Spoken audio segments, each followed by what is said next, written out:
It started on a humid Thursday afternoon, the kind where even time seemed to drag its feet.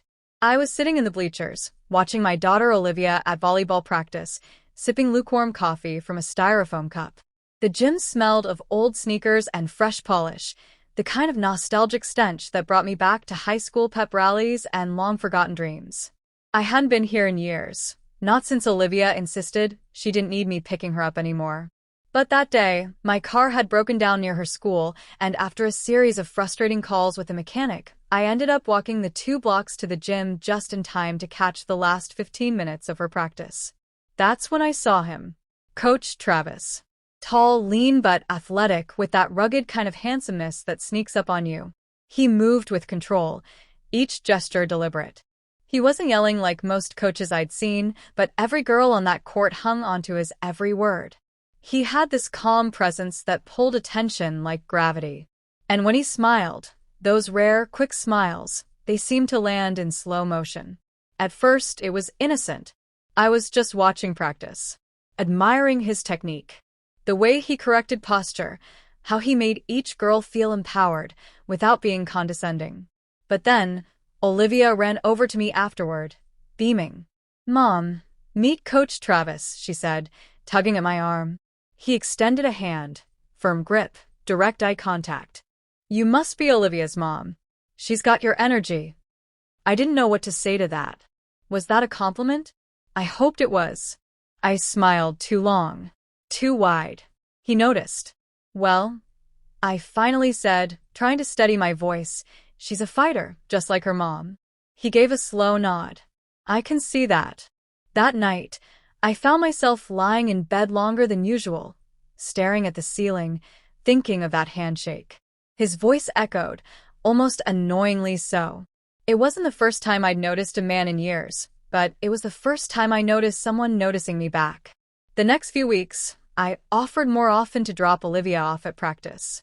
She didn't ask why. She was just glad I was taking interest. And I did, at least half-heartedly.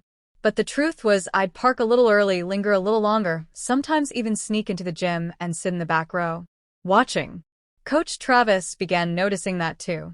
One time, after practice, I stayed behind while Olivia was grabbing her water bottle from the locker room. "You keep showing up," he said with a grin. "I guess I like the way you coach." Or maybe, he stepped closer, "you like the way I move." I froze. It wasn't just the words. It was the way he said them. Calm, measured. Not crass. Not careless. But daring. I laughed it off. I wasn't going to feed into that. I had responsibilities. A daughter. A job. A reputation. I wasn't going to be that woman. But it didn't stop there. The next practice, he walked Olivia to my car. Chatted. Asked about my job.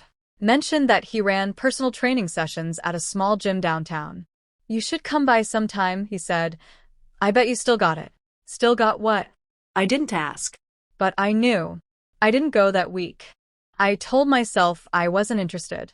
That I wasn't that lonely. But I thought about it too much to be indifferent. My mind kept replaying that low, confident voice. The way his eyes never flinched from mine. The week after, I drove by his gym. The sign was barely lit, and it looked closed. But something pulled me in. He was inside, alone, music playing low, doing pull-ups. He looked over his shoulder, then smirked when he saw me through the glass. He walked over and opened the door with a towel slung around his neck. "You came." I wanted to say something witty, but all I managed was a weak shrug. "Curiosity," I said. He didn't push. He offered me a bottle of water, then casually suggested we could do some stretching. I laughed, called it cliché, but he said, "Trust me, you'll sleep better." So I sat on the mat. He guided me through a few stretches, his touch professional at first. But when his hand lingered on my lower back, gently correcting my posture, my breath caught in my throat. He noticed. "You okay?" he asked. I nodded. His hands moved slower now, more deliberate, tracing the shape of my spine without saying a word. I should have stood up. I should have left. I didn't. Then came the moment, slow, like watching rain slide down a window. His face was close to mine. I could feel the heat of his breath. I wasn't sure who moved first, but we were suddenly too close to pretend anymore. And when he moved deeper into the silence, into the space between us, I didn't pull away. It was terrifying how easy it was to forget everything. The gym disappeared. The years. The titles, mother, coach, teacher, widow. It all faded. But then the real world crept back in. We didn't speak about it afterward. We didn't make plans. I left, barely able to breathe, gripping the steering wheel with trembling hands. I told myself it was a mistake. A one-time lapse in judgment. But it wasn't. Over the next few weeks, it became something else, something complicated and impossible and strangely healing. He never made promises. I never asked for them. It wasn't about forever. It wasn't even about love. It was about the way he made me feel, like a woman, not just someone's mother. Still, guilt haunted me. Olivia adored him.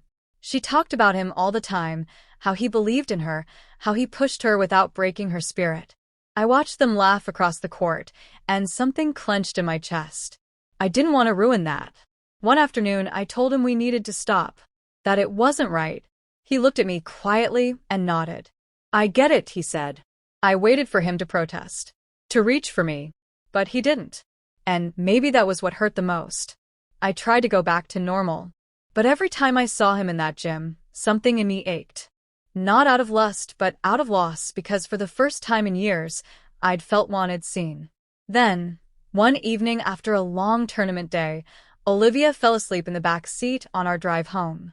I pulled into the driveway, shut off the engine, and sat there, staring at nothing. My phone buzzed. It was a message. From Travis.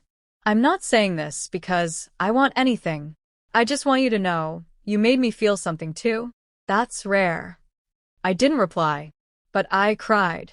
Weeks passed. Practice turned into playoff games. Time kept moving. Olivia made the varsity team. Coach Travis announced he was taking a job in another state. Everyone was shocked. Olivia was heartbroken. On his last day, I stayed behind after the final practice. He walked over slowly. Didn't think you'd come. I had to, I said. For Olivia. He nodded. And for you? I didn't answer, but I stepped forward and hugged him. Long, tight. It wasn't romantic. It wasn't desperate. It was something else. A goodbye to a version of myself I'd almost forgotten existed. He moved deep and slow into my life, into my guarded places, and I let him. And maybe I didn't stop because, for once, it felt like someone saw me, not just the roles I played. That was real. And real things don't always last forever. But they stay with you, like a slow breath, a warm touch, a moment you didn't expect, but never forget.